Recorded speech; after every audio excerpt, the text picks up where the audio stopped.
What's good on YouTube? I've got an awesome story for you guys today. So the other day, I was going to visit my mother and everything, and I was just like, I just got there, we were just going to watch a movie, maybe eat some dinner or something, and just whatever, after I got off work, and then she was just basically telling me that she had this problem. Apparently, she'd woke up about 5:30 in the morning with like a bird flapping in her face or whatever, and my mom is terrified of birds, so she needed me to get it out.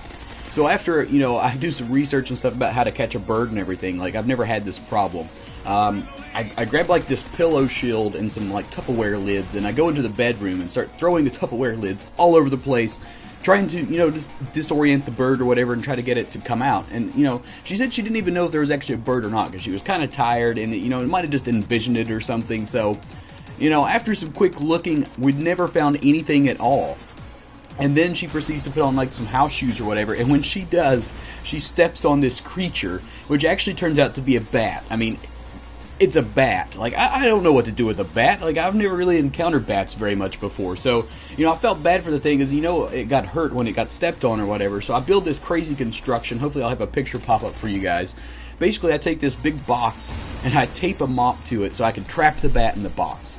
And then I proceed to, like, and all this goes over like the course of like 2-hour period. Like, it takes us 2 hours from the time that we find the bat to actually getting the bat out of the house. So I slowly start pulling the box out of the house, and and then I start freaking out because this thing starts like flapping around and making all these crazy noises and stuff. Because I guarantee it's more terrified than we are. I mean, it's trapped in a little tiny ass box in a house, and so we start pulling it through the house or whatever, and we get it into the living room, and then we realize that there's a doorstop, and that getting this box over this doorstop and the bat not getting out is going to be rather difficult. So basically, we take the bat in the box and we push it over the doorstop, so it's kind of angled, so the bat will fly out into the hallway.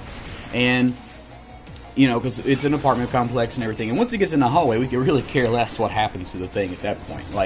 And so we keep moving the box or whatever, and then when I go to shut the door really quickly, the bat gets like trapped under the box and gets sucked back up underneath the door. And at this point, I'm just like, Jesus Christ! It's in the house. So at this point, like, we both take off running and we go hide and everything. And then I realize I left my cell phone in the living room where the bat is, so we have no clue where it's at. So I build myself like this armor out of like comforters and pillows and sheets and stuff to go get my phone. And I go out there like so slow, I'm like tiptoeing at the slowest possible rate. And then all of a sudden I see the bat. It's on the couch. It's on the armrest of the couch, and it's just kind of hanging out. And then, I kid you not, that son of a gun turns around and looks at me and then flies straight towards my face, at which point I lock myself in the bedroom again. Now, it's about a 12 to 15 foot drop out of the second story window, but I almost did it, but I didn't. Mom actually makes a run for it, makes it out of the apartment, and I'm stuck in the apartment with this thing. All I got's my cell phone. It's burning up. I'm super hot, and at this point I'm just getting kind of tired of it. So I make my way out of the apartment too, running like insanely fast. Like Michael Myers is after me fast. And I get out of the apartment, and thankfully I had a friend that lived up the street, so I go to pick him up, and I bring him back to my mom's apartment, and he's in there for like 2 minutes in like silence. We hear nothing. At this point, I think my friend is basically dead, been eaten by the bat, a little tiny bat. And he comes out and he says, well, I can't find anything. He's like, you guys, you mind holding open the door in case, I can like scare it or something and it'll fly out on its own? And at this point, I'm just like, hell no, son. I was like, you freaking crazy if you think I'm going to hold the door open. And there's like this metal like cowl thing by the door. So I was like, just pick that up, use that to prop over the door. My ass is going to run downstairs and hide, and then you do what you got to do.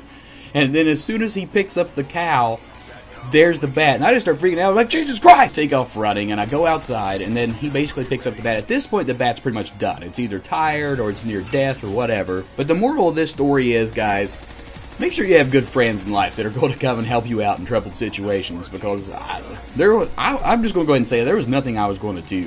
But guys, hope you guys have a great weekend. Leave a creative comment in the comment section below about what you'd like to do this weekend. And as always, YouTube, let's rage.